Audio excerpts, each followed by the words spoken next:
This video is not going to be my review of this shoe, the Nike Streakfly 2. Instead, it's a video that I'm going to call a first look. Now, I have a bit of a calf injury, which means I'm not really able to run the way that this shoe requires me to run. So my full review of this shoe will come out in the next couple weeks. But there is a lot to talk about in this shoe, and I wanted to get the information out there because I'm seeing a lot of people asking questions about what is this shoe, how to use this shoe, and I want to clear up some disinformation that I've found out there in the space.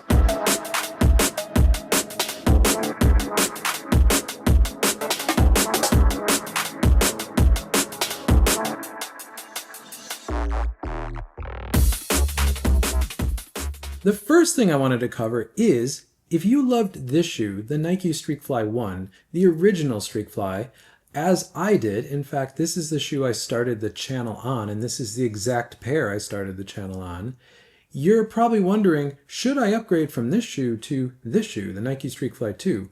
Well, I'm going to say no. These are two extremely different shoes, where this was what I would call a traditional race flat with modern materials. So it's a modern take on a traditional race flat. There's no carbon fiber plate. There's no stiffening agent in this shoe. There is a midfoot shank to control the torsional twist, but this is just ZoomX foam in a very flexible, very soft shoe. A lot of us love this shoe for easy running. We loved it for hill running. We loved it for track workouts, especially as a track flat. It was a great shoe for that, but I don't think a lot of people actually raced in this shoe. It was more of a training tool.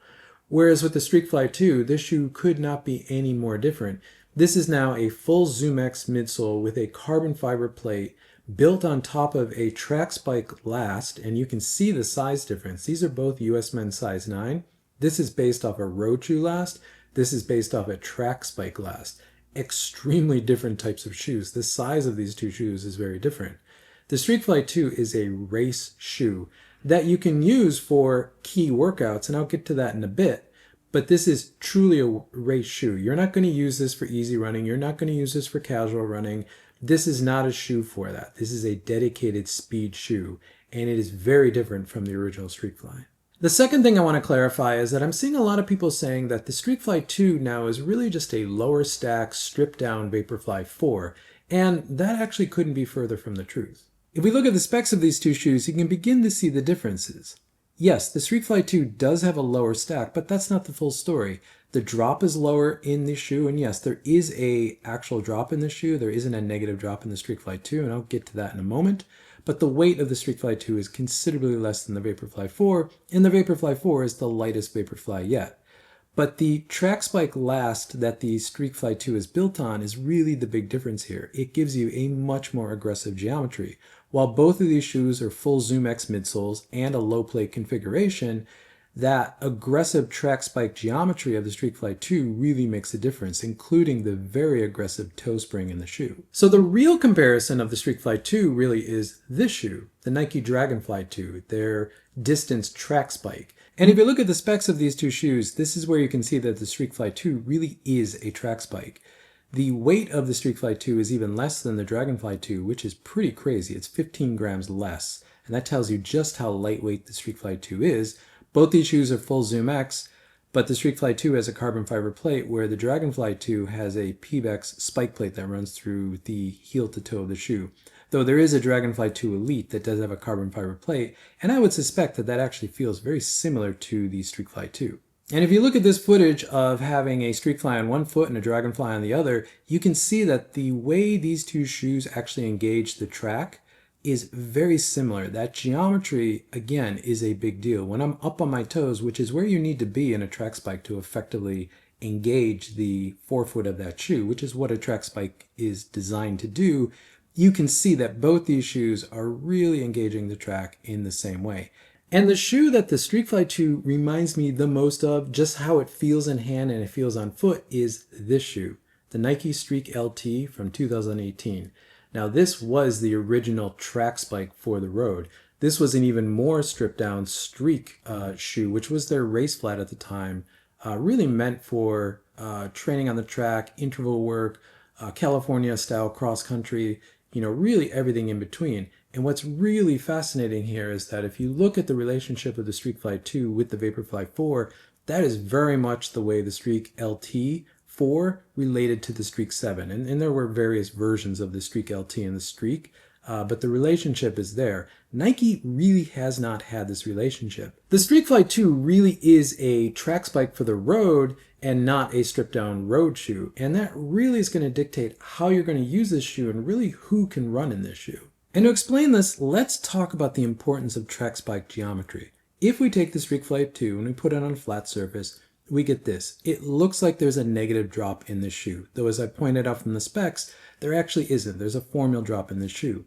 But the way this shoe feels would be referred to as a naked drop. That's something that comes from track spikes, where because of the forefoot rocker and toe spring in a typical spike, especially a super spike, when you're standing in the shoe, it feels like there's a negative drop because these shoes are meant to be up on your toes. You can see this exact same thing in the Dragonfly 2. And in fact, if you've ever worn Dragonfly 2s and you've just stood around in them, they feel very awkward to kind of just hobble around in. But once you're up on your toes, which is where you need to be in a track spike, they come alive. And that's where the geometry really makes a difference. So if we put the shoe at about a 10-degree angle, which is about the minimum of how you're going to be engaging the surface that you're running on, whether that's track or road, you can see now that the geometry of this shoe really begins to make sense. You're getting all of that forefoot positioning of the plate. You're getting that toe spring, which is doing two things in this shoe. It's giving you more of a rocker once you're engaging the forefoot of this shoe, plus it's actually extending the big toe and the toes, which is stiffening the foot, which is called the windlass mechanism. I'll put a link in the description to a Doctors of Running article on all of that. It's really interesting to read about.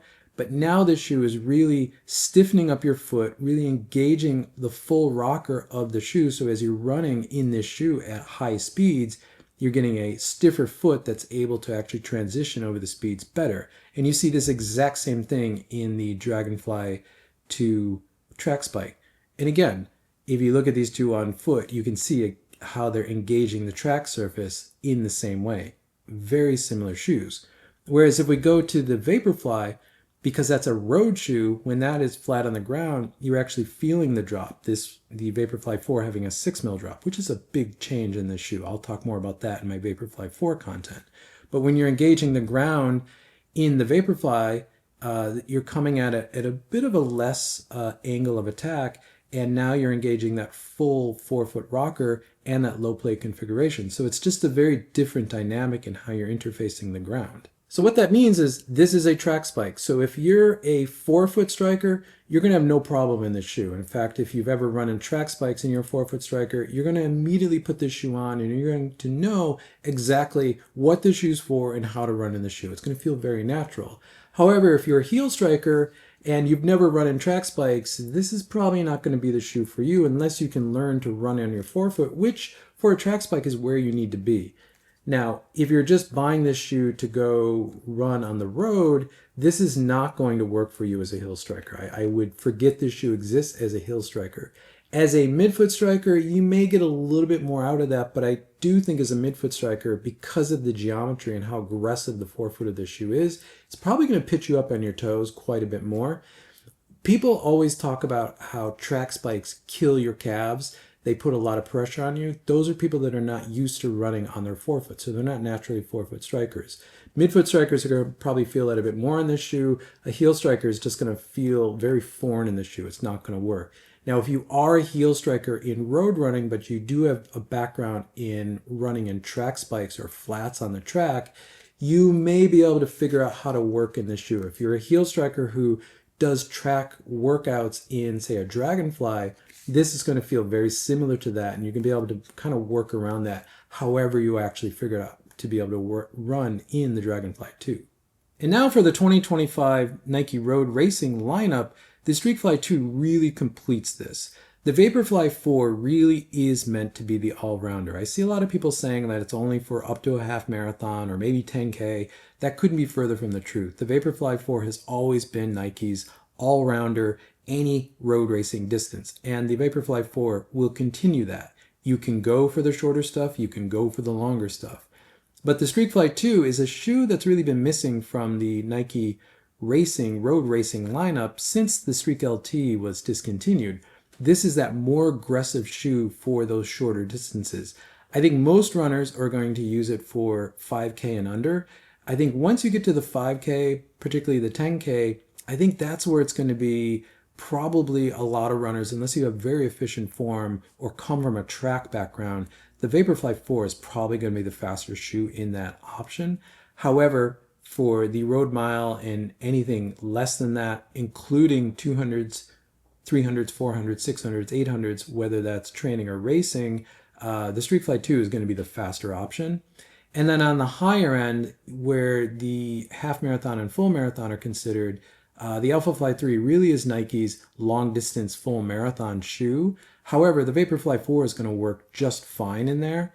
The difference really is going to come down to, do you like a bouncy ride for your racing? And that could be a marathon, a half marathon. That could even be 5 and 10K. Do you like a bouncy ride? Then you're going to like the Alphafly 3 for that.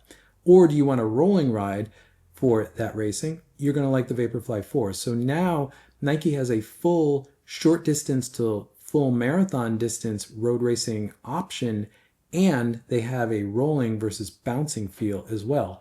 Nike really hasn't had this for years. And then once you put the Rivalfly 4 and the Zoomfly 6 in there as training options or secondary race options or more casual race options, the Rivalfly 4 becomes just a very classic traditional racing flat. It's probably the closest thing that Nike makes right now to the original Streakfly. And the Zoomfly 6 is just a great tempo trainer that can sit between a trainer into the Vaporfly or Alphafly with no problem. As I said in the upfront, this is not my review of the shoe because I just haven't been able to run in the shoe because of my calf strain. Now, as you can see here, I have done some strides on track and on road in the Streakfly 2, and I found it absolutely superb, though my calf was really telling me that I shouldn't be running that fast. So I will be back with a full review probably sometime in mid-March on this shoe, maybe a little bit later. It just depends on how quickly my calf recovers. But this is a shoe that I am very excited about, especially because of my emphasis on faster running, really trying to go after a track 800, a road 1 mile, and eventually this spring a 5K, all PBs for all of those. This is a shoe that I'm going to rely on quite a bit. Though once I get a Vaporfly 4, I am really going to compare this shoe to that shoe and really see where that line is for most runners of where this shoe is going to be more efficient versus the Vaporfly. So stay tuned for that content if you're interested. Thank you for making it to the end of the video. If you find this content useful, consider subscribing. You'll see more content from me pop up in your feed. If not, drop a like on this video because it helps this channel continue to grow, which I always appreciate. And with that, I'll catch you in the next one.